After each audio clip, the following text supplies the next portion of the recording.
Welcome to everybody on e-learning platform of St. Michael's Academy. Myself, Rakesh Sanjan Srivastava, science teacher in St. Michael's Academy. In this part of video, I explain about revised syllabus of biology in class 9. And also this revised syllabus also prepared by CBSE. So in this part of video, you will try to understand about the syllabus. Students, सबसे पहले मैं ज़रूरी समझता हूँ अभी तक जितने भी चैप्टर्स हम लोग पढ़ चुके हैं 4 चैप्टर हम लोग कंप्लीट कर चुके हैं बायो में। तो सबसे पहले ये जानना ज़रूरी है कि टोटल कितने चैप्टर्स हैं हमारे सिलेबस में और कितने चैप्टर को सीबीएसई ने रिड्यूस कर दिया है, और ये जानना ज़रूरी है ताकि हम सही ढंग से तैयारी कर सकें, आगे एग्ज़ाम के लिए प्रिपरेशन कर सकें। तो सबसे पहले ये जान लो कि all the chapters present here all are important. लेकिन आज कोरोना काल में जैसे कि स्कूल कॉलेज सभी बंद है और पढ़ाई बच्चे लोग ऑनलाइन मीडियम से कर रहे हैं, इस कंडीशन में सीबीएसई ने बहुत सिलेबस से चैप्टर्स को कर्टल कर दिया और हमें एक एक सिलेबस को जानना ज़रूरी है ताकि हम उसी के अनुसार तैयारी कर सकें। ऐसे तो 9 के बायो के सिलेबस में कुछ चैप्टर्स हैं जो बच्चों के लिए फेवरेबल कहो या ऐसे कहो कि बच्चे लोग को बोरिंग लगता है, ये चैप्टर पढ़ने में थोड़ा टफ है बच्चों के लिए, लेकिन पढ़ने के दृष्टिकोण से सभी ज़रूरी है क्योंकि इसी पर फ्यूचर टिका होता है पढ़ाई का। स्टडी करने के लिए इन फ्यूचर सपोज कुछ स्टूडेंट्स इंजीनियरिंग करते हैं, कुछ लोग मेडिकल क्षेत्र में जाते हैं, तो उस कंडीशन में और 11-12 के सिलेबस में भी ये सभी चैप्टर शामिल हैं।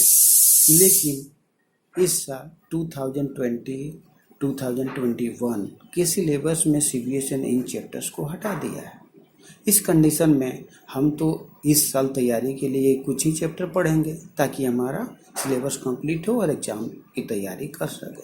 लेकिन for future point of view ये बहुत ही इम्पोर्टेंट है कि हम सभी चैप्टर्स को डीपली जानें, सेल्फ स्टडी करें और इसके बारे में जानकारी हासिल करें, क्योंकि सेल्फ स्टडी का कोई अल्टरनेटिव्स नहीं होता है। जितना ज़्यादा हम सेल्फ स्टडी करेंगे उतना ही ज़्यादा हम सीख पाएंगे। इसे कहा जाता है कि कोई भी टॉपिक बेकार नहीं जाता है। इन फ्यूचर जब हम कैरियर की तलाश में जाते हैं उस समय हर टॉपिक का इम्पोर्टेंस पता चलता है। लेकिन हम सभी जो है आज के डेट में जनरल साइकोलॉजी है कि बच्चे जो है चाहते हैं कितना कम से कम बोझ हमारे ऊपर पड़े और कितना कम हम पढ़ के ज़्यादा से ज़्यादा मार्क्स लें और आगे निकलते चले जाएं। लेकिन ये शॉर्टकट तरीका अपनाना फ्यूचर के लिए बहुत महंगा पड़ सकता है और हमारे कैरियर को ख़राब भी कर सकता है।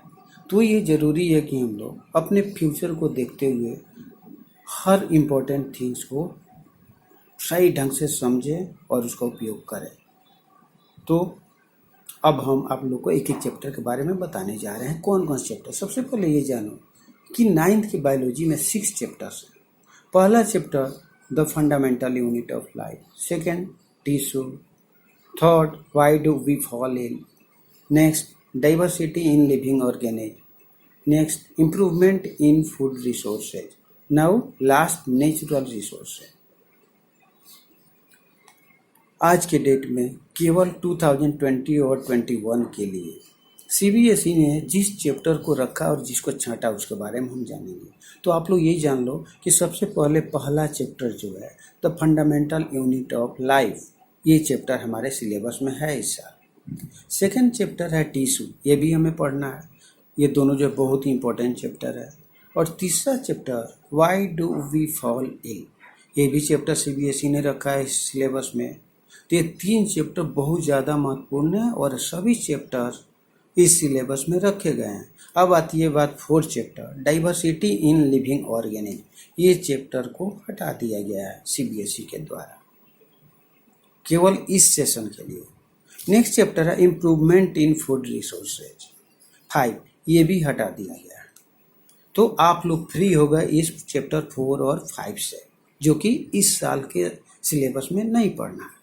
और एक लास्ट चैप्टर जो बचा नेचुरल रिसोर्सेज, इस चैप्टर को तो हमारे सिलेबस में शामिल नहीं किया गया है, लेकिन इंटरनल असेसमेंट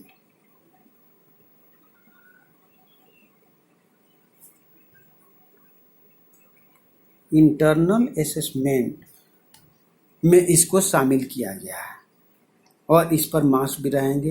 ये आपको स्कूल के द्वारा इंटरनल असेसमेंट में जो मार्क्स दिया जाता है उस पर ये है। तो ये चैप्टर को इंटरनल असेसमेंट के रूप में रखा गया है और मेन हम लोग के लिए क्लास 9 में बस यहीं first second third fundamental unit of life tissue and why do we fall इस चैप्टर को शामिल किया गया है। तो ये रहा हमारा कंप्लीट सिलेबस 2020 एंड 21 के सिलेबस में। तो स्टूडेंट्स आप सभी इसको सही ढंग से नोट कर लें और इसी के अनुसार पढ़ाई करें। लेकिन इतना ज़रूर याद रखना है, फ्यूचर में आपको अच्छा करना है, कुछ medical engineering point of view से पढ़ना है, तो हर चैप्टर को आप सेल्फ स्टडी कीजिए और तैयारी कीजिए। लेकिन इस साल के सिलेबस के लिए यही चैप्टर इम्पोर्टेंट है। Now I finish this video. Thank you.